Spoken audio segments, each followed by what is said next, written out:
Is it on? Green? Hi, folks. Welcome on this rainy day. Thank you for coming here today to learn a little bit about scams. We've got a great turnout today, which I'm thrilled to see. My name is Mike Christensen. I'm the Deposit Compliance and Operations Officer at Farmer Savings Bank. We've got a couple other folks from Farmer Savings Bank here as well, Carrie Schrader and Chris Springer, and Elena Benton. She's our PR person here today. So today's Stop the Scam presentation, it all started with, we had some people had some attempts and things like that for fraud on their accounts, and our staff is very well trained in addressing those and helping our customers as best we can. And the common thing that we hear the most from those people is we didn't know. We had no idea that that's what the fraudsters are doing today. And so that's where the idea came from for today, because we want to prepare as many people as possible with the tools to spot the red flags and to stop the scammers in their tracks. So if we can save somebody from a little bit of heartache in the future, that's great. So everybody's got a little handout. You're welcome to take that home, write notes on it. Everybody's got a pen. We've got a lot more copies too. So at the end of the presentation, and you would really like to take some for your neighbor or a friend or whatever, take as many as you like. We'll just print more. So we've got some treats over here, so at any time feel free to get up, and we got cookies and lemonade and things like that. I will have a question and answer session at the end with a panel of experts here, so you'll get to meet them a little later.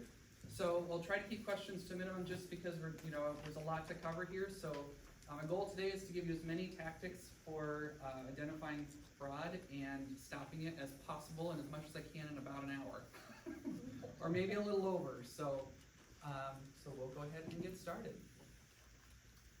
So we'll start off with a few fraud statistics. There's common scam tactics and solutions to protect yourself. And again, like I said, we've got Q&A with law enforcement and ADOC. So fraud by the numbers. So we're looking at the FBI's 2024 report. So keep in mind, everything we're going to talk about in this slide is national statistics, so it's not local. But the FBI, they have a website called ic3.gov. It's a phenomenal site. It is written on your little sheet there too. It's got great data, things like that, but if you ever find yourself in a scam, you're going to want to go to that site to report that as well, in addition to reporting to local law enforcement. We'll get to that in a second, but that's where this data came from. So thank you to the FBI for supplying this. This is again for 2024's data. So in 2024, the FBI received 859,000 and some odd complaints. And I want to stress, that's what they received. It doesn't mean that what actually happened, because so often people are embarrassed. They don't want to tell anybody for many different reasons. So that's just what was reported. So keep in mind that number is going to be much, much, much bigger. What was reported, there was $16.6 billion in losses in 2024 to fraudsters. Again, just what was reported. That was a 33% increase from the year before. So it is definitely on a very strong rise. And the average loss was just over $19,000. So imagine logging into your account or anything like that, and you see tens of thousands of dollars gone. So that's what we're trying to prevent here. Again, that's an average loss, so it's not uncommon to have some losses on a national scale that are hundreds of thousands of dollars. They also break out by demographic, by age. And I thought this was also important to point out that in 2024, by age group, every age group saw losses. It was not just one demographic that saw the losses. So as under 20 years old, they had $22.5 million. That's a lot of money, considering that demographic traditionally doesn't have a lot of money, right? They're high school kids, things like that.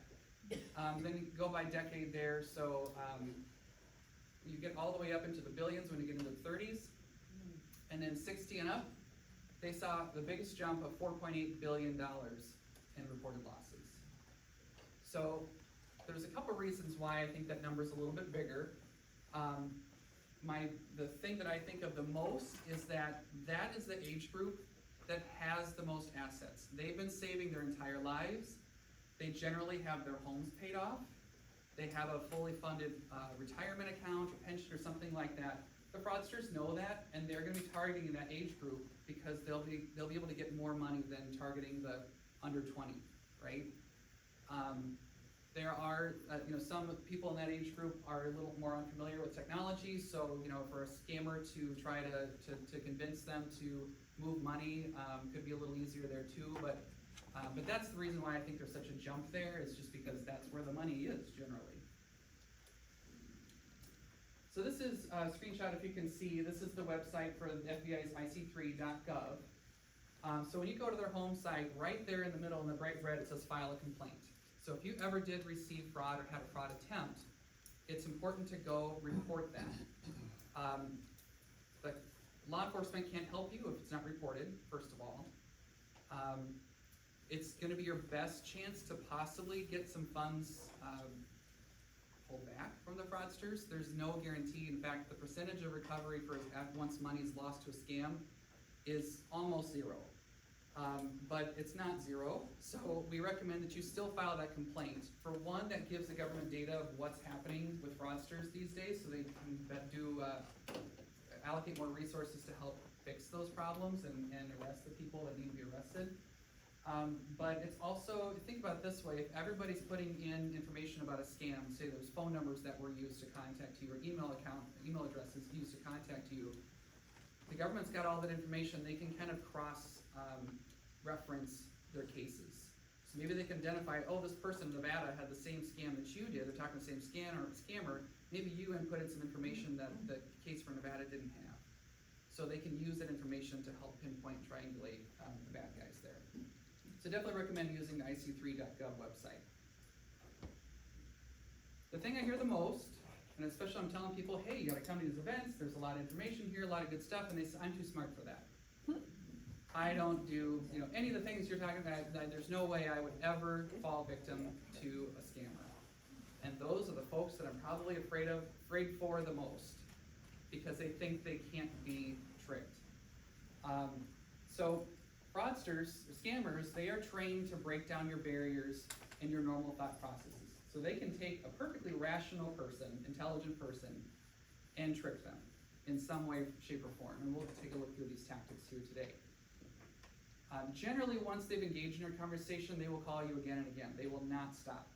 So that's another red flag. As soon as you ever did hang up the phone on them and they call you back immediately, and they call you back 18 times that day, and I'm not exaggerating, they just call and call and call and call again.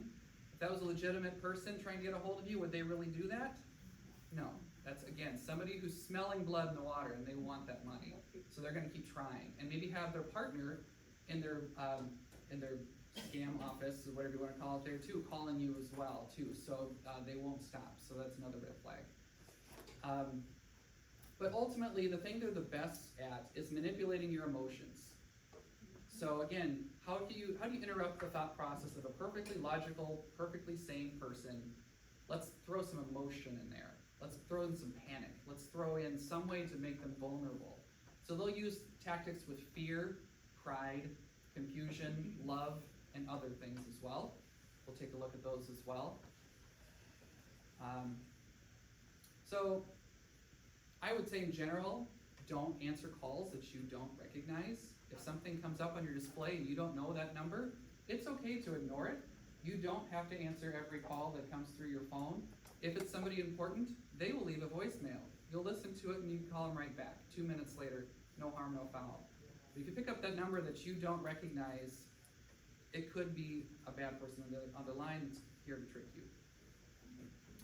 And ultimately, you can block and report scam calls and texts. So that every phone has a feature there where you can block that number so they can't ever send you a message or call you again. Doesn't mean they won't stop trying and try from a different number. It's kind of a whack-a-mole situation there. But the more numbers that you can block that you feel are bad scammers and things like that, the better you're off. All right, so we're gonna watch this little video here. This is from, I gotta cite my sources here. So this is WTVG 13 ABC Action News out of Toledo, Ohio. You got that? This is from a YouTube clip here that shows exactly what's happening in a scam situation. A warning from Harrisburg Township Police. A woman was almost scammed out of $10,000 yesterday. Thankfully, police were able to stop her from giving the money to the crooks. 13 Action News reporter Alexis Means is live now to tell us how police foiled the scammers' plans. Alexis. Diane, the victim's husband called police to report what his wife was about to do. The police department, they used technology to find her and stop her from making a costly mistake. This is body cam video of Perrysburg Township Police pulling over the elderly woman. Did you meet anybody? Well, we're not going to do that. Do you have money with you? The woman had $10,000 ready to give to scammers. She was working with a guy. He had told her there was computer issues, had hacked into her computer. He ended up convincing her that he had some money was deposited into her account that didn't belong to her, which ended up being roughly around $10,000. He told her she had to go to the bank and get the money out. The victim's husband became suspicious and called 911. Officers used flock cameras to locate the woman's car. Investigators say she was shocked when police told her it was a scam. She ended up going to the bank. She was given instructions what to tell them, which ended up being that she was buying a new car. The bad guys were still on the phone with the woman when police pulled her over. An officer took the phone to talk to the crooks. Yeah, they just hung up. Yeah, they just hung up. When detectives went to the victim's home, they say the thieves still had control of her computer. You could see him operating the computer. We ended up having the computer disconnected from the internet that was in the house. Police are warning everyone to play it safe. They say anyone attempting to access your computer or bank accounts is trying to rip you off. Depending on the circumstances your elderlies are in, maybe you ask them to be communicating with you when stuff's going on. I'm having computer issues. I'm working with somebody just so we can kind of validate everything that's going on. And again, police say if people are asking you for money, asking you for access to your computer, if it sounds too good to be true, or if they're asking or telling you that a relative is locked up, hang up the phone and call the police department. Diane, back to you. Pretty scary, right? It happens all the time. But you can kind of see there was a couple things there where they came on the computer and said that there's something going on with the computer. They told the teller at the bank, they told her to lie to the teller of why she's going to take out money. The tellers, the bankers, they're the good guys, right? Their job is literally to keep your money safe. And so anybody trying to bypass that is a huge red flag there too. So we'll talk through different tactics that the bad guys are going to be using. We'll start with trust and authority, kind of basically what we just heard from in this video. So the tactic is operating under the guise of a reputable company or government agency. So the bank. We had somebody once who got a call from a fraudster. They were actually able to replicate the number from the bank so that when that phone number showed up on her screen, it showed the bank's phone number on there. So she believed when she picked up the phone that it was the bank who was calling her. And they told her that somebody from the bank, some employee they didn't know who, was embezzling and stealing money from the customers. And so the only way that this person can keep their money safe is to come to the bank, withdraw all their money in cash, and take it to a Bitcoin machine at a Quick Trip, feed it all into the machine, and send it to this offshore account. And your money will be safe. We'll keep it safe there until we can complete the investigation and figure out who is stealing your money at the bank. So they're twisting what you know to be true is that the bank is there to protect you and your money is safe there. They're trying to warp that, fragment that trust. And again, because they can spoof that number on your phone, it looks like the bank is actually calling you. So my advice in that situation is to say, well, thank you very much, hang up the phone, call the bank. You know your banker's there. You know if it's a credit union or bank, whatever, you know those people there, you're familiar with them, and ask them, hey, what's going on? They will tell you everything's fine too. So that can save you a lot of heartache there too. Microsoft, that's another company that they'll pretend to be. Microsoft is never gonna reach out to you and say, hey, we see something on your computer and we think we can help you or something like that. Microsoft doesn't do that, okay? So that's a red flag. Another reputable one, Norton Antivirus. You had a subscription to Norton Antivirus 10 years ago. Who remembers if they had that or not 10 years ago? We found that we've overcharged you, we wanna give you money, but oops, we sent you too much money, you need to give us cash back. And the money that they gave you, it's not more than antivirus, and it's not real money, but you just gave them legitimate money. Amazon, we'll touch a little bit more on that in the future, and Geek Squad, kinda like Norton Antivirus. And government law enforcement agencies, they will try to pretend to be government or local law enforcement or something like that to tell you that there's something going on with your account, there's something dangerous going on, and we're here to help you or arrest you if you don't comply, right? So Social Security, there's been somebody in the past who's come to say that somebody threatened them that Social Security was gonna turn off their benefits. And if they didn't comply and wire all the money to the fraudster, that they would shut off their Social Security benefits. That does not happen. Social Security will come every month, unless the government shuts down, which, hey, I can't promise anything then, but today anyways, it's gonna be coming regularly, that will not turn off. So that's not part of, like, if you were ever arrested for something that they could use to hurt you, to turn off your Social Security, you still get that. People get calls from the Federal Trade Commission and the Department of Homeland Security. I once talked to a friend who was talking to all three that afternoon. And I said, boy, you are really important, because I've never talked to those people before. But it was, again, fraudsters telling her that they were Social Security, Federal Trade Commission, Department of Homeland Security, investigating something on her account that didn't actually exist. Scary stuff, right? These are the people you're supposed to trust. But we're gonna talk about how to see through that. So, solutions. So verify the web address or email address is correct and reasonable. We'll take a look at an example of one that isn't correct and reasonable to help spot those things. But, you know, if somebody from your bank calls, and say it's Farmer Savings Bank calls and says, hey, you know, this and this, you need to go to this website, and it's not farmersavings.com, you know it's a scam, right? You know what our website is, so verify that everything is true. Never call the number that they give you, so that's a popular one. Something will pop up on your computer, or you'll get a text message and saying, hey, we found this error, this accounting error, you know, you paid too much money, or there's an investigation going on to your bank account because we have evidence that you're laundering money or something crazy like that. Call this number. Well, of course your response is, yeah, I'm gonna call that number because I gotta fix this, because this is all a mistake, I gotta fix this. That number that they gave you is going to lead to another fraudster.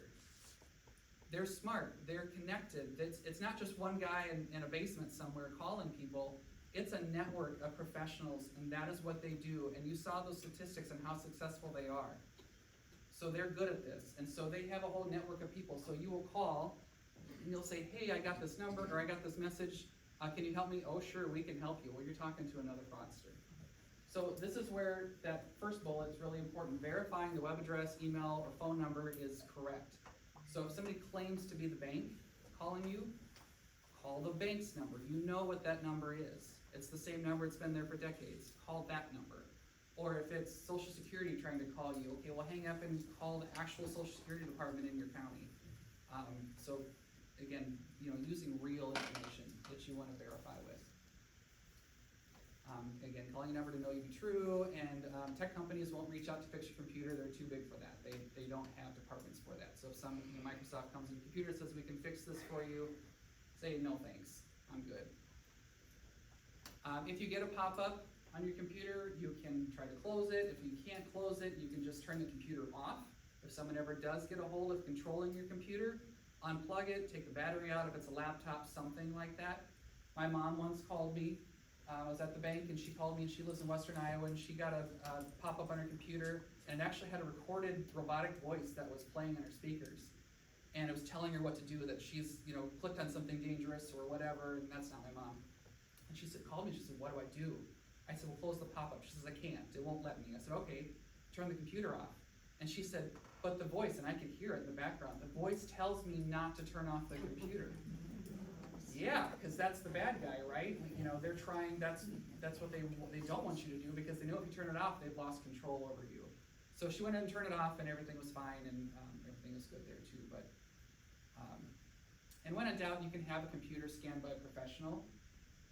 There are local companies that you can take your computer to, or you can call and make an appointment ahead of time.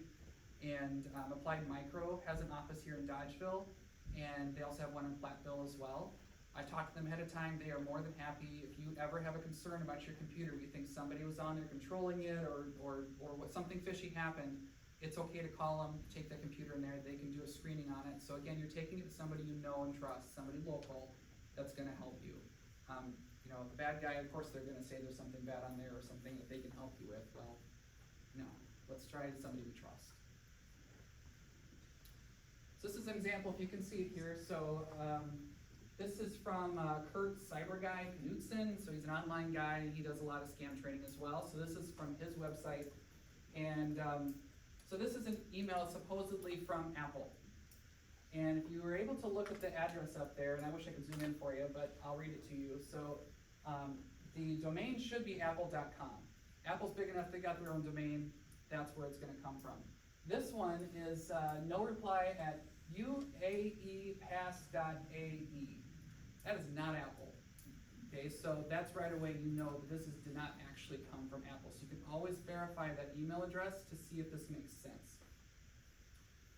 The other thing that's kind of fun, I always find entertaining when I read these emails, is there's often spelling errors or grammatical errors.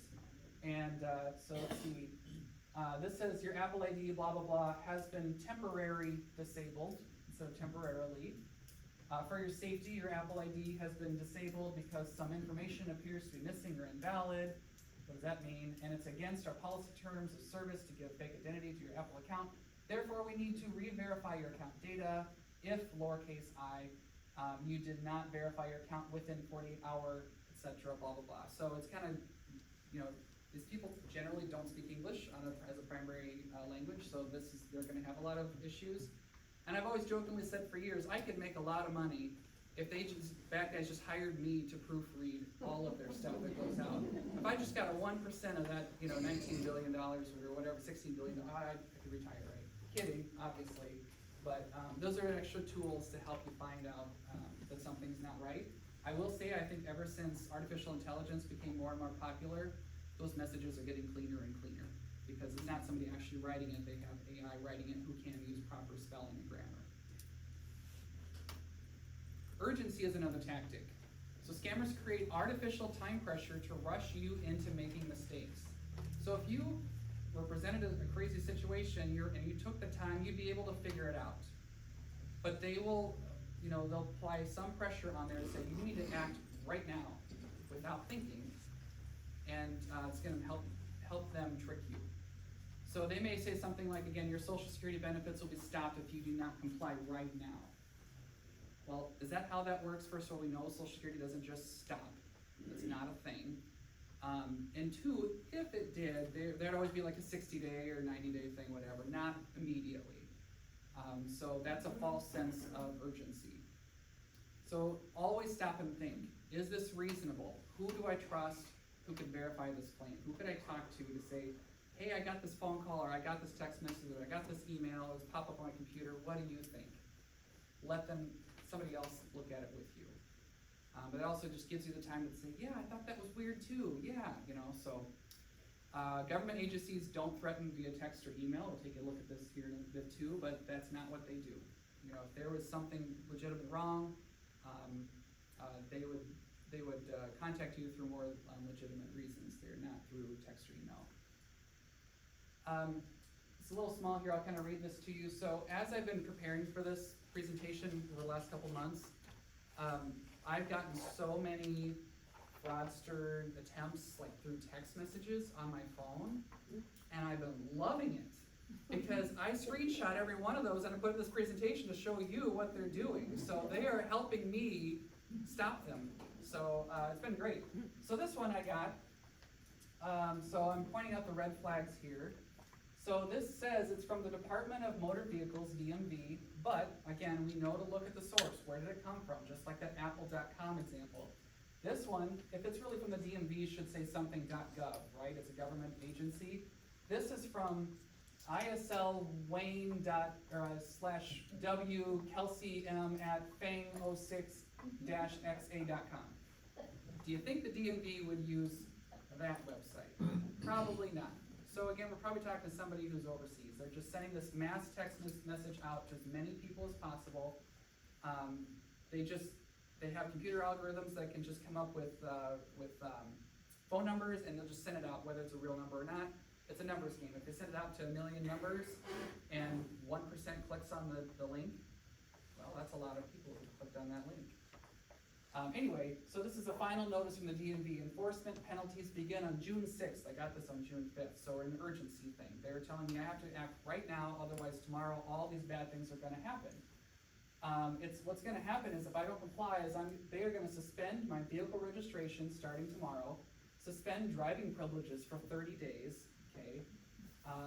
Transfer to a toll booth and charge a 35% service fee, I don't know what that means. Or you may be prosecuted and your credit score will be affected. Here's the link to pay now. You click that link and something, probably malware is gonna be downloaded onto your device so they can control. So malware is bad software that's engineered to take control of your phone or your computer or laptop, whatever, and try to steal information or control it. So don't click on anything like it comes through like that, because that is gonna be a bad news thing. All right, moving on to isolation. So it's easier to trick someone if they are alone, as others may see through the lie and intervene. So it kind of goes back to the whole urgency thing. You need to act right now so that you don't have time to talk to somebody else. Sometimes they will threaten you to not talk to somebody else because they know once you talk it through, that second person can be like, wait a minute, you missed all these red flags. This is a scam, stop.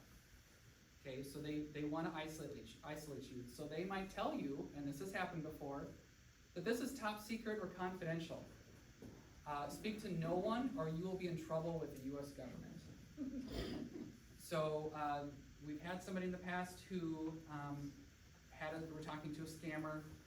They said that they were the US government, listing off all these departments, and said that they saw some illegitimate transactions on their online account, and that money is being traced to money laundering or of something else that's awful, like sex trafficking. That money is funding sex trafficking, or that is funding child pornography. That's a big response that you're gonna get, right? That isn't you. This isn't right. Okay, I'm gonna do whatever I can do to help you get rid of this and fix this for me. So again, they'll say that they're the government, this is top secret. So in this case, the customer was told that they needed to send $10,000 to the government here to help them bring these people to justice in whatever way, shape, or form, take them through the court systems and things like that. And for every person that she helped get arrested and put away, she'd get like $15,000 back or something like that. So she kept sending increments of $10,000 to these bad guys over and over again. They'd say, oh, we got another one, we need your help, we need you to send us more money. And so she would. But again, she was terrified to talk to anybody else because this was the government she was talking to. And this is top secret. I want to help the good guys, right? I want to put these bad guys behind jail. Well, she was helping the bad guys all along.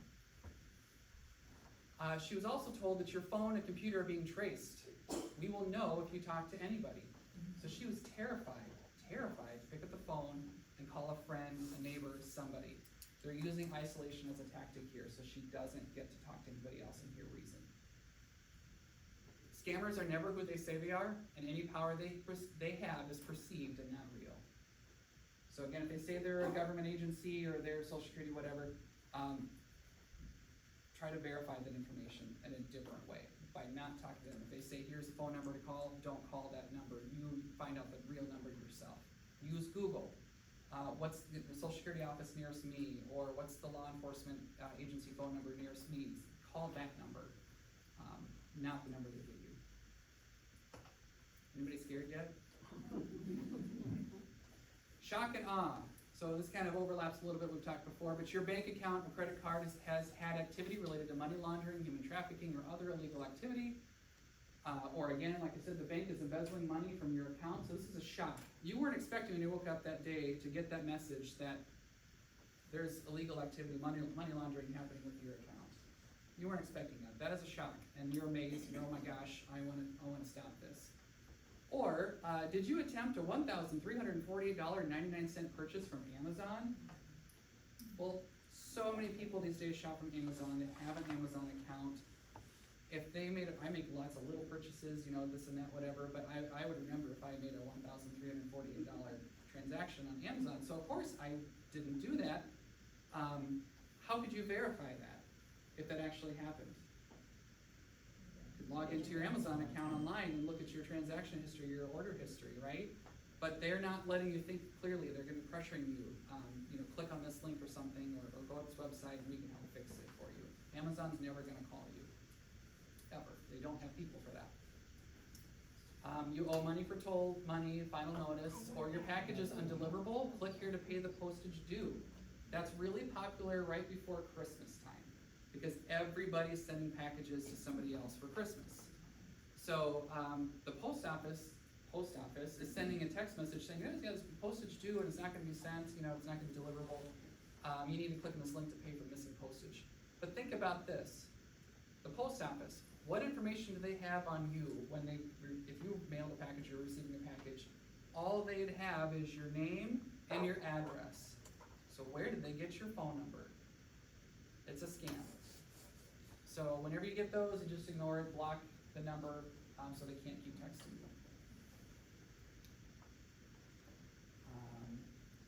Don't always believe what they show you. They can impose artificial transactions on your screen. So that's happened too, where someone's gone into their online banking and the fraudster will be able to impose that transaction on their screen to show, yeah, there's a $1,300 transaction from Amazon right there. It's not real. So call your bank. Did that transaction come through on my debit card or through my account at all? They can look at that in 2 seconds and tell you, nope, the last transaction you see when you went to Quick Trip or you went to the grocery store or whatever, yep, that's right. So you don't see anything from Amazon? Nope. Okay, great. You can sleep at ease because you didn't fall for that scam. Excitement and greed. So some people get unsolicited or phenomenal job opportunities. This is amazing opportunity. You can work from home, work as many or as little hours as you want, when you want. You're going to make $45 an hour. And there's all these benefits and all this paid vacation, and man, who wouldn't love something like that? And the training's easy. We pay for the training for you and all this stuff like that. If it's too good to be true, it probably is. So here's another screenshot I took from a text message that I got from somebody. It says, hi, I'm a recruiter at Target. Well, okay, let's verify the email address, the address that it came from. So this came from marieadams.8043@snakebite.com. Does that sound like Target? Do you think Target would probably have their own domain? Yeah. So I'm a recruiter at Target. My name is Maya. Your background and resume have been recommended by multiple online recruitment agencies. Show of hands on how many people have their resume out online right now, looking for recruiters. No. So if you get this message, you don't have your resume out there. I don't. So as soon as I saw this, I know it's not me. It's not. This is a scam. And again, there's going to be a link there. If you click on it, it's going to be something bad. It's going to come on your computer and take control of your computer. Congratulations, you've won a free iPhone. Click here to claim it now. Well, did you enter a contest for a free iPhone? No. So you probably didn't win one. Publishers Clearinghouse is a popular one. People get a phone call, text message, email from Publishers Clearinghouse and congratulations, you've just won $42 million. You need to pay some processing fees to claim the money, or taxes, or something like that. I went on the Publishers Clearinghouse website, and I saw that, of course, they talk about scams all the time, because they're kind of used for bait for this. And it said that if there was a legitimate win on Publishers Clearinghouse, for one, you have to enter. Most people probably don't enter, so there's that. But then two, it does happen just like it does on TV if you actually win. They come in unannounced. That person has no idea, no phone calls or emails ahead of time. Somebody storms their front door with a suit and a big check and all the balloons and camera crews, confetti and all that stuff. That's actually how Publishers Clearinghouse works. So if you get contacted by Publishers Clearinghouse ahead of time saying, hey, you won this money and we need you to whatever, it's a scam. Ignore them. Block it. You've been selected for an exclusive investment opportunity. You can make a lot of money really fast if you do this and this and this. And we're gonna take a closer look at that in a second here. So again, consider if the offer is too good to be true. If you didn't enter, you didn't win. And would a new employer ask you to send them money? So let's go back to that phenomenal job opportunity. Let's say I did apply now for this job, or I'm interested. I talked to Maya at Target at Snakebite. Another tactic they might use in that situation is they may say, all right, so in order to work from home, you're gonna need special computer equipment. We're gonna send you a check for a value that exceeds what we think you're gonna need to buy this stuff with. So go take the check, deposit in your account, go out and buy the equipment that you need. There will be a little extra. We need you to send that money back to us in gift cards. That's how they get some, they get free money, because by the time they've done all that, the check is charged back to their account, and now they're overdrawn because they didn't, that wasn't real money. But the fraudster got free gift card money. We have had this happen before where somebody actually quit their job because they're gonna take on this new job, this fantastic job. And when it finally found out that it was all fake, thankfully they were able to give their old job back. All right, curiosity. Tactic. Is this video of you? Or did you see that this person died in a car accident? So sad. Well, it doesn't say who it is. And they'll show a picture of the car accident, a wreckage or something like that, and oh my gosh, who is that? Is that a classmate of mine or whatever? And they click on it, and again, malware of someone controlling the computer. Breaking news, a huge celebrity scandal, click here to see. That's clickbait, right? It's not real news, but they want you to click on it. I saw something a few weeks ago. First of all, everybody knows who Reba McEntire is. And everybody, I don't care if you like country music or not, everybody loves Reba McEntire. She's just a delightful person. So AI, as we'll look at here in a second, this computer generated, they created these fake images of Reba McEntire, getting married at age 60, whatever she is. And it was just beautiful, this gorgeous dress, and she's sitting there with her new bow and everything like that. And of course, who doesn't want to click on that to see, I want to see about Reba's wedding, and this looks lovely. It's all fake. So again, celebrity clickbait, things like that, to get you to click on somebody you like. Vague text messages. So here's another text message I got. This is from a phone number this time, one I don't recognize the area code. And it says, got a moment to talk briefly? I don't know who this person is. I hit the report junk button there. Because what they're doing is they are sending out, again, a mass text message to millions of phone numbers out there and hoping somebody's gonna reply back and say, oh, I'm so sorry, trying to be nice. I'm so sorry, you must have gotten the wrong number, I'm such and such. And they'll say, oh, well, thank you, I'm so sorry, my mistake, my apologies. But, that was really nice of you to reply back and I just want you to know, I'm actually a recruiter for this, or I'm an investor, and I'm looking for people to invest in this. You seem really nice, thank you for being so polite to me. How about this opportunity? Click here. So that's where these fake, vague text messages will eventually lead to.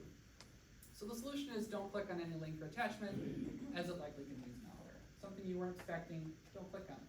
Hit that report junk or delete report button, whatever your phone has there too. By the way, I will say too, some people wonder, it's like, okay, so how do I stop somebody from getting, maybe they have a loved one who sits alone all day long and they answer every phone call they get and they will talk to a scammer endlessly or things like that. You can talk to the carrier or the phone company, and there are settings you can do. So if it's a smartphone that they're calling on, only numbers that are in the contact list can actually get through. So if it's a scammer trying to call through, it's blocked automatically. So that's an option. Or if it's a landline, you can talk to that phone company. And sometimes they'll have a deal where only 20 phone numbers that you have to give them ahead of time can get through. So that's gonna cover their doctor's office, their family members, their neighbor down the, whatever. Or maybe there's more than 20 they can select too. But that's one way to protect loved ones who are vulnerable for this, who are gonna be likely to pick up the phone and talk to a scammer. So you can filter out phone numbers that way, so only certain ones can get through. Block the sender and delete the message. All right, what other schemes are out there? So let's look at some more specific things. Romance schemes. This day and age, pretty much everybody is on or has been on a dating app or website of something like that. More and more statistically, people are going on there and finding the love of their life. So in these instances, you find somebody online that's just, wow, they're the best thing since sliced bread. This is exactly the person you're looking for.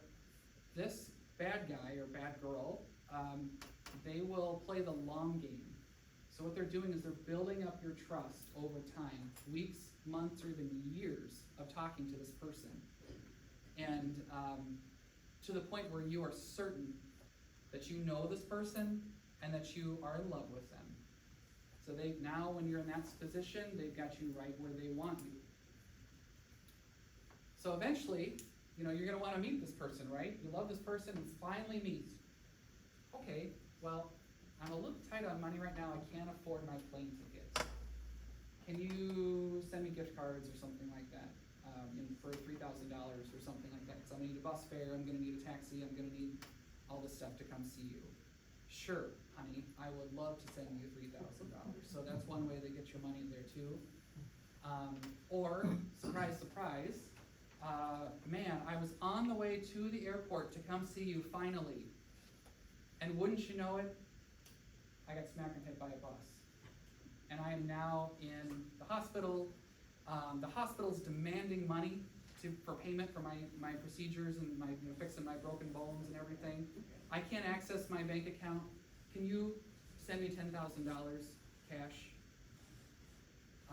And that happens, and people do that. Because again, it's not just a stranger, it is somebody they love because they have been fooled that this person exists and likes them back.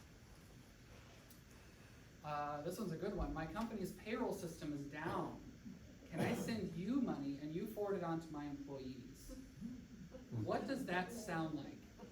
Go ahead, what does that sound like? You're taking some money and you're cleaning it and sending out to other people. It is now laundered. So, maybe this lover is stealing money from people, scamming them, directing them to send it to your account. So now you're party to a crime. And now you're sending it on to the people that he's affiliated with for scam network. So you just laundered stolen money. So that money's clean on their end. Yeah, the authorities can't do anything like that as far as I know. Or, I've made so much money in this new investment app, I want you to try it too. We'll take a look at this one here in a little bit too. So scammers and romance schemes will always have an excuse as to why they can't meet you in person, even at the last minute, like I got hit by a bus. But this will go on for years and years and years and years, and they will always have an excuse and will always need more money. And people send it. So general rule of thumb, if you're dating online, the moment money is brought up, it's probably time to bolt. Because that's all they're in it for. Okay, so I talked about the investment scam. So this is called pig butchery. Now, don't get mad at me for calling you this, but this is what the fraudsters, this is the bad guys, this is the name they gave you. And guess what? I'm sorry to tell you, you're the pig. So let's think about, growing up on a farm, everybody had, I grew up on a farm with pigs, and basically you're investing in them over time, right? By you're buying feed and giving it to them, you're fattening them up for market, right? So that's where this is coming from. This is their term, and I would love to find a better term than pig butchery. But an advisor or a romance schemer, like we just talked about, tells you about a great investment opportunity. So what they do is they say, I've been doubling my money through this app that I've got here that somebody told me about. I need you to go download this app. So it is not a reputable app, something like you'd know about, like Charles Schwab or Fidelity or something like that. It's something else. And they convince you to just put in a small amount of money, like $1,000. And so it's your actual money, it's real money, $1,000 into this app. Okay, well, you go to bed. Next morning, you fire up the app, and you see that $1,000 miraculously overnight doubled. And now it's $2,000. And you're like, wow, I doubled my money overnight, or over a week's time, or something, like a very short amount of time. This is hot. So you're like, all right, maybe that's a fluke, but all right, I'll put in another $1,000. So you debit another $1,000 from your bank, put it into this app, and you go to bed, And the next morning, that $1,000 turned into $3,000. I tripled my money with that investment overnight. This is high. So this is the pig butchering. They're feeding you little, but you're kind of inching along until you're ready to go to market. And so now you say, all right, I'm already smelling the ocean breeze on my new yacht, right? Now I'm gonna put in $50,000 into this app. Because tomorrow it's gonna be $100,000 or $150,000 and I can go buy my yacht. Next morning, where did your advisor or your romance team or your lover go? And more importantly, where'd your $52,000 go? Your money's gone. So you just were fattened up to market. So, the apps often look very legit. I heard a guy, it wasn't our customer at all, but I heard a guy out west that he was retired from investment banking. And he knew about investments and stuff, but he got caught into a romance scheme where the same thing happened. Some girl, which I'm sure was just pictures of a girl and it wasn't a real, probably some guy named Bubba with lots of facial hair, was convincing him to download this app, and he did, and it looked legit, and everything had the ticker information, all the stuff, it looked legit, and he lost, I think in that case was like a couple $1 million. So again, be wary of a too good to be true investment. That's something that old adage has been true your entire lives, and it's still true today. If it's too good to be true, it likely is. And this is not a sales event, this is a community service thing, but I am wearing a logo that says Farmer Savings Bank. So my next point here is only invest in companies that you've known about for years. That's somebody you know. So, Farmer Savings Bank, they've been in the communities for decades. They have an investment center, that's a brick and mortar that you trust. That's where you should go for your investments. Or, again, like a Fidelity, Charles Schwab, something you know. But somebody you can actually go to. If you know, they're down the street, that's where you're gonna go. Don't trust somebody telling you, hey, there's this fantastic app that you really need to look into. That's my last one I say. All right, grandparent scheme. I also don't like this term because I would call it more of a family scheme because it's not necessarily aimed totally at grandparents. So, artificial intelligence, AI, can use a recording of a loved one's voice from social media to create a false call for help. They only need seconds. So if they find you online on your social media or whatever like that, and they look at your friends and they see, oh, that's their granddaughter or their daughter or their son or whatever, they go to that person's page, find a video from their vacation or something that they're sharing about, and it's got a little bit of a few syllables of their voice. They can record that, AI can duplicate that, and now anything that you type in that computer, that voice will say perfectly, and it is exactly their voice. So when you're talking to this person on the phone, that's your daughter's voice, or that's your grandson's voice. It's not real, it's AI. So that what they're gonna generally say is, grandma or grandpa, or mom, dad, whatever, I'm in trouble and I need money. Whether I've been arrested. We had a bank employee before he worked with us, he told me that's what happened to him. That his grandmother got a call that said that he had been arrested and he was in Chicago or Mexico or something like that and needed money. And she believed it, but she didn't actually send the money because she was smart enough to talk to her daughter, his mother, and said, hey, where's your son? Oh, he's right here. And they, pick him up on the phone. Oh yeah, no, I'm sitting right here playing video games. I'm not in Chicago or Mexico or wherever it was or something like that. So that's what they're gonna do. Or another tactic is a fake ransom. So anybody can go online and get a recording of somebody screaming, whether it's a female or male voice or something like that. Can you tell if that's them screaming, all you hear is screaming in the background, and they're saying, hey, I've got your such and such loved one, and all you hear is screaming in the background. So they didn't even have to clone the voice in that one, but that's tricky. Scary stuff, right? Because they're attacking, again, think about your logical person, but these are ways that they're using your emotion against you. So the solution here is to call the number of the family member, even if they claim they've lost their phone. Sometimes they'll tell you, you can't call me, because again, they know the jig is up if you do that. But no, I've lost my phone, I'm calling on a friend's phone. So no, just still call the number that you know to be true, and likely they'll pick up. If they don't pick up, if you can't reach that family member, call another relative. And so if you're trying to call your granddaughter, call your daughter or something, or your son, and say, hey, where's Katie? Or, oh yeah, she's fine, she's right here. I've heard this is really extreme, but I think it's a great idea, to consider establishing a code word with your loved ones. So your family, you say, hey, in an event something like this would happen, I want you to use this code word. And maybe it's your family farm's name or something like that, whatever, I don't know. Something that only they know. So if you get a call from a fraudster and you say, all right, what's the code word? They don't know, and AI can't tell them. So that's one way to get around that, but you have to have that planned ahead of time. Again, my mother, so she tells me the story that there was a neighbor of hers in a small town where I grew up, that she got this call, this friend of my mom's, got a call saying that, grandma, I'm such and such and needing help. And she says, okay, well, who is this? And they had looked at her social media and her family and stuff and picked one of the grandson's names, and I think it was, we'll say Tony, I don't know what the name was. And she'll say, oh, okay, well, I know you're lying because my grandson Tony died, 5 years ago or something like that. Fraudster didn't know that, so, it's just, they're gonna try to scare you and trick you as much as they can. But again, clear thinking can save the day. All right, we're gonna adjust a little bit to check fraud. So there's two kinds of fraud with checks, generally speaking. The first one is the altered checks. So you'll see here an image, you get that blue line there. And what they did is they took a legitimate check and they dipped this check into acetone. And you can get acetone in any hardware store. And what acetone will do is it will lift the ink from the pen off of the sheet, but it won't generally touch the ink that was pre-printed. So when you bought the check or ordered it, whatever. So now it's a blank check, or maybe they keep your authorized signature on the bottom. Maybe you're paying your credit card company and you put it in the mail.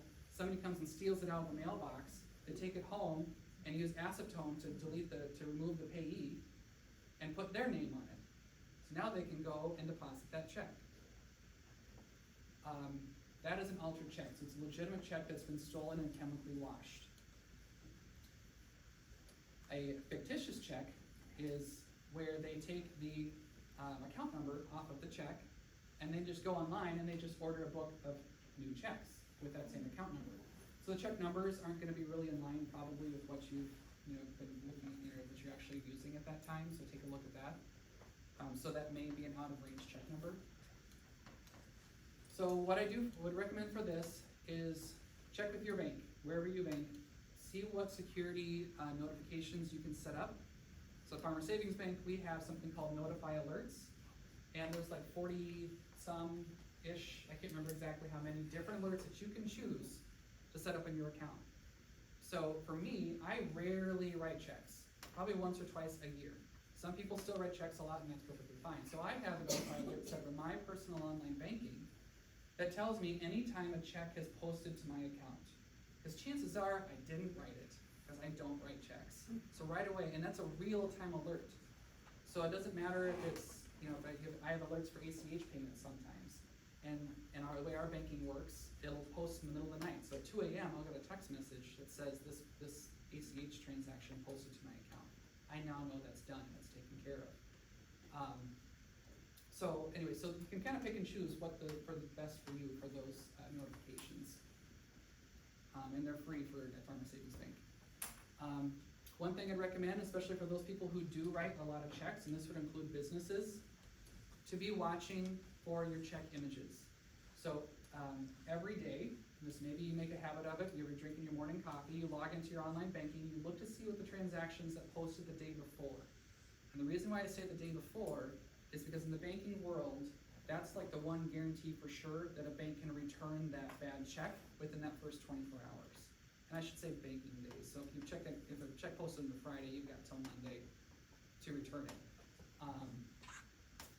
There's other protections that your bank can provide for you too. I would check with your bank because everyone's gonna be a little bit different. But generally speaking, if you call the bank and say, hey, today's Wednesday, if I was looking at the transactions that posted yesterday on Tuesday, and I see one of these altered or fictitious checks on my account, I call the bank immediately. They can get that returned, and you are not out that money. So that's the best way to protect you, is to make it a habit to check your online banking. But again, viewing the image is important, so I would not recommend to just look at the ledger. Because if you look at your activity on your online banking, it'll say, you know, the date, check number, and the dollar amount, and your new balance after that, right? And then the next check, and next check. What if I was the bad guy here and I took acetone to the payee line and put my name on it? You wrote that check to your credit card company, but you don't see who was paid to on that line. So that's where it's really worth it to take the time to click on that image to see the check itself, to make sure, yes, the payee is correct, the dollar amount's correct, all of that is correct. Because again, if I stole it and yeah, the dollar amount and check number matches, but the credit card company didn't actually get it. And sometimes that's how it's caught. Is a credit card company will call you and say, you're past due. And you say, what do you mean? I wrote the check and it was cleared my account. Then you start taking a look at the check and it was not legit. And it's past 24 hours, so it's a little harder to get that money back. On your sheet too, I also wrote on this as well, but I have not tested this myself, but I've been told by other people smarter than me that the Uniball 207 gel pen, that's a model of a pen, and you can get it at online or, you know, at any office store generally. But a Uniball 207 gel pen resists the acetone. So it's harder for somebody to steal that check and use acetone to alter it for you. So I recommend people to get the Uniball 207 gel pen. I only ask that you just buy black or blue, because sometimes people like to write in orange or pink, because it's fun. But those teller machines, when you scan your checks, it doesn't read those really fun, bright colors. So darker is better, so black or blue is best. It has nothing to do with scams, I'm just trying to help you out, because otherwise your check says nothing when you scan through. All right, so we talked a bit about AI. This is another video that I got from YouTube. This is from Floyd Bishop, and citing my sources here. This is just a part of it. It's actually a longer video online that you can go online and look for. But the thing to really notice in this video is everything in this video is completely AI computer generated. So this is not a real lady, even though she looks 100% realistic, right? And her voice is 100% realistic. And even her background, does that not look like her den or her, you know, little living room or something like that? All of that is fake. So nothing you see or hear in this video is real. Artificial intelligence, or AI, can make fake things seem very real, just like everything in this video. Online scams are easier now because AI videos make things look so real. Like this whole place. As AI video technology gets better, scammers will use it to trick people. Here are some things to watch out for. Ma'am, I see multiple threats on your computer. I need access immediately to secure your files. Nope, I'm fake. We've detected suspicious activity on your account. Can you tell me your login information? Just kidding, I'm fake. These miracle hearing aids are only $14.99 today. Click the link below and order now. Nope, I'm fake, just like these hearing aids. We just need to confirm your Medicare number to update your benefits for this year. No, not really. Congratulations, you've won $1 million. You just have to pay the small claiming fee today. Nope, I'm fake. We're raising funds for a sick parishioner. Can you send me some Apple gift cards? Nope, I'm fake. Can you believe these concert tickets are so cheap? No, they are fake, just like all of this. Most of these scams only work if you respond quickly and without thinking. Don't fall for it. Take a moment to assess the situation. Videos will be made and shared in the hopes of getting people to do things or feel a certain way. Be careful. We're collecting donations for wildfire victims. Can we count on you? Nope, I'm fake. So all that's computer generated, but how real, like even background noises, or the guy that had the microphone, so it sounds like a voice would sound through microphone, it's all computer generated. One thing I want to note on this gal here is that's another common fraud tactic. So whenever there's a natural disaster, so think back to a month ago when they had the Texas flooding and really flooding everywhere. There's people missing and there's rescue efforts and they needed supplies and things like that. That is a golden opportunity for fraudsters because people around the whole country, around the world, their hearts are breaking and they want to do something to help. So all it takes is a phone call to say, hey, I'm raising money to collect for this such and such and such and such cause. Well, of course you wanna help. In those instances, when you get a phone call like that you weren't planning for, it's perfectly okay to say, I would love to help, but I'm only gonna donate through the Red Cross, or something, an organization that you know, or through your church. They shouldn't have a problem with it, because people are still getting help, but, so they might try to fight you on it, because again, it's a scam, they wanna trick you. Just hang up the phone and you can write the check to the Red Cross, actual Red Cross. Alright, let's play a little game. Well, we'll kind of wake up a little bit, we're almost done here. So, this game's called Stop the Scam. So, you guys are all experts today on how to spot a scam, right? You guys, we've talked about so many red flags. So now here's your opportunity. And first of all, who's a little mad, right? All these bad guys are out there and they're getting away with all this money. Well, this is a way to vent your anger a little bit. So, here's how it works. My lovely assistant Carrie, customer service manager of Dodgeville location, Farmer Savings Bank, she's gonna read a true story. This is a real situation that happened actually in Iowa County. And it's riddled with red flags. So the game is simple. Every time you hear a red flag, you're going to yell at Carrie, stop. Okay, ready? 1, 2, 3, stop. Okay, great. Carrie, take it away. Oh yes, you need the mic. All right, everybody, you ready to yell at Carrie? Except in this scenario, my name is Mary. So Mary gets a phone call from someone claiming to be her county sheriff's department, stating that she's failed to report for jury duty and now faces arrest or stiff fines. Stop. Good. Stop. So the scammer is using a combination of trust and authority and shock and awe tactics to get you to comply. All right, so to avoid arrest, it's urgently important. Stop. Oh, stop. So the scammer in this scenario is trying to give a false sense of urgency so that Mary doesn't have time to think this through and threatening her with arrest to scare her into compliance. So it's urgently important to send $10,000 through a Bitcoin machine. Pounds over. Stop. No government agency or law enforcement agency will be accepting non-traditional forms of payment.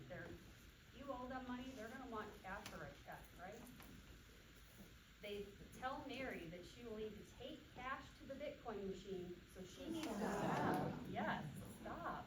So she needs to withdraw cash from her bank account and to tell the bank that she's buying a car. Stop.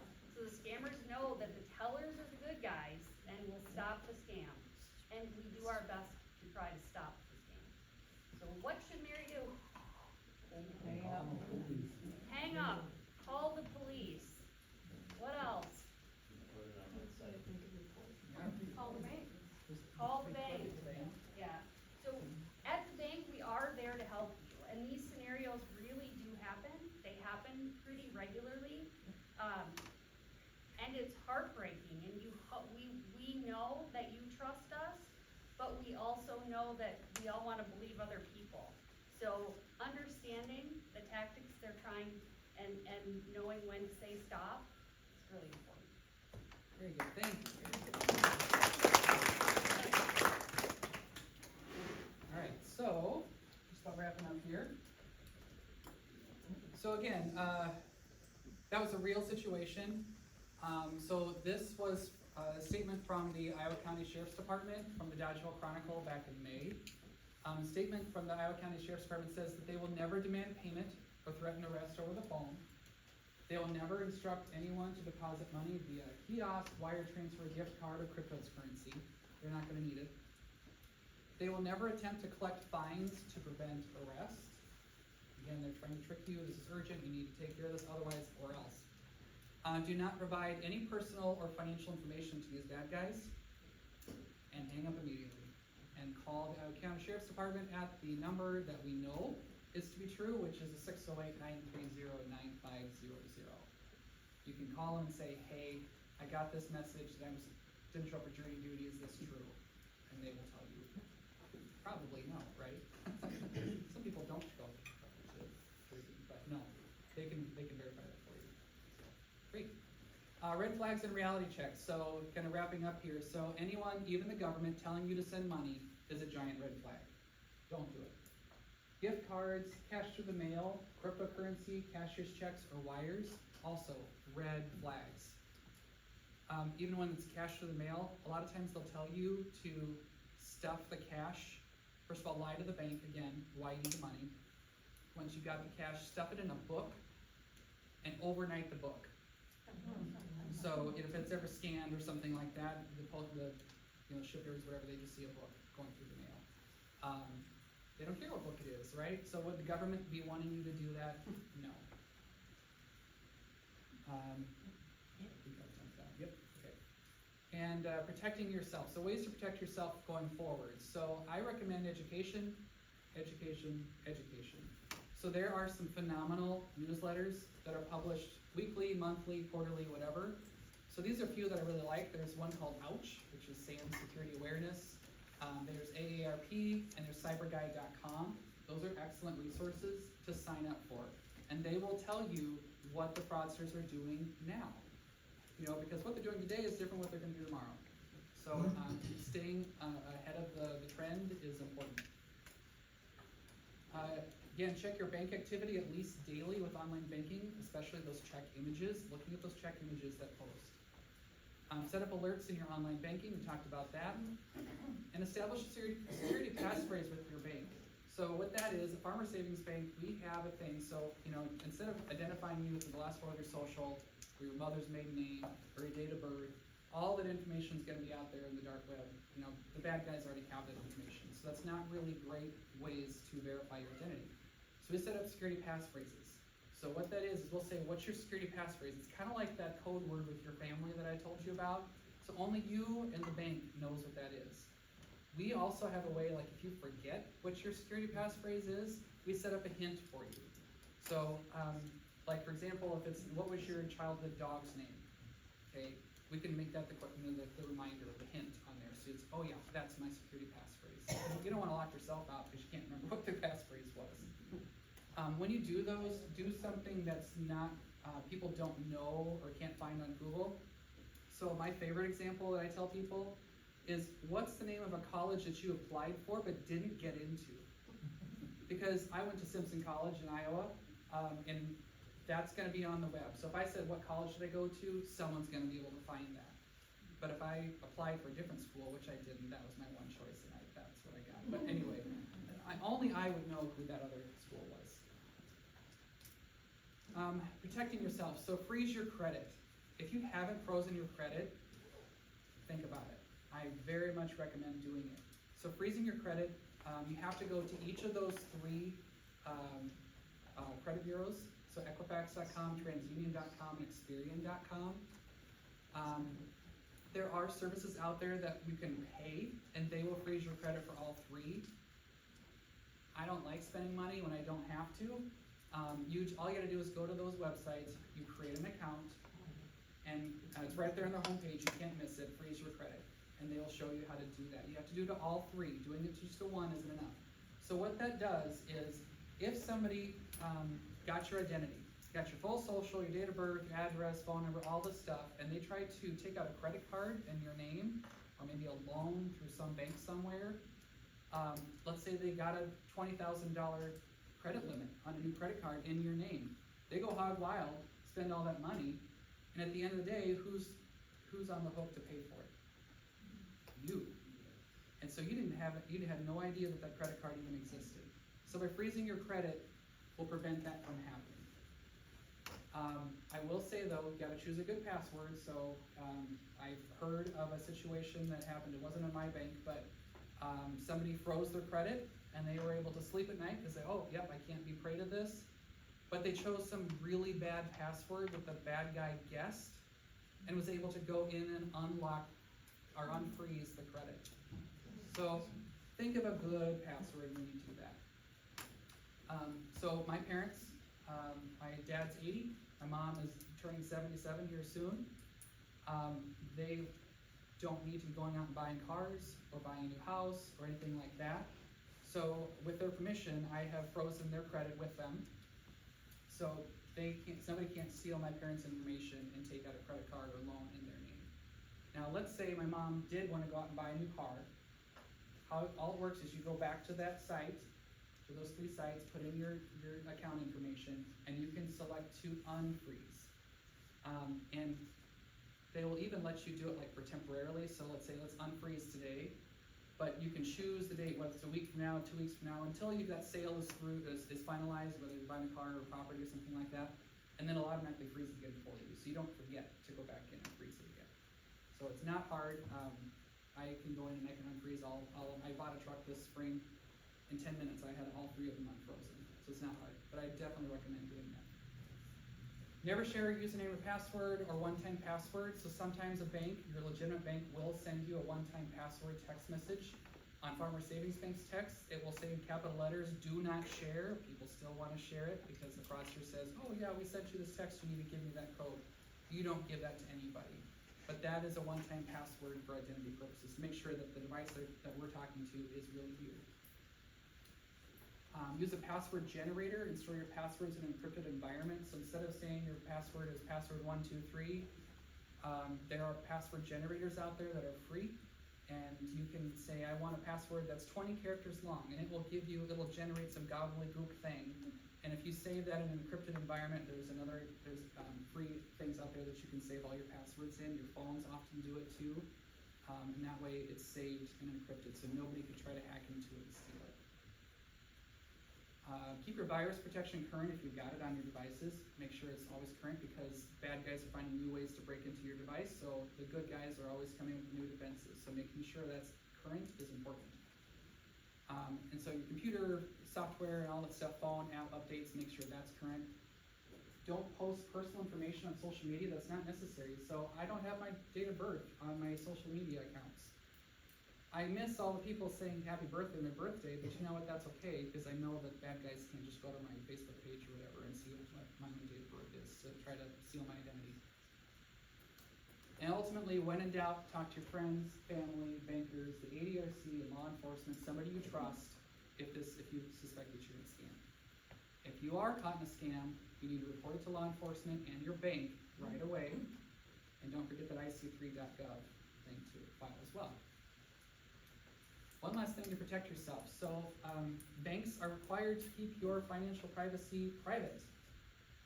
However, there is a new law from, I think, 2023 in the state of Wisconsin that is a safe harbor for banks.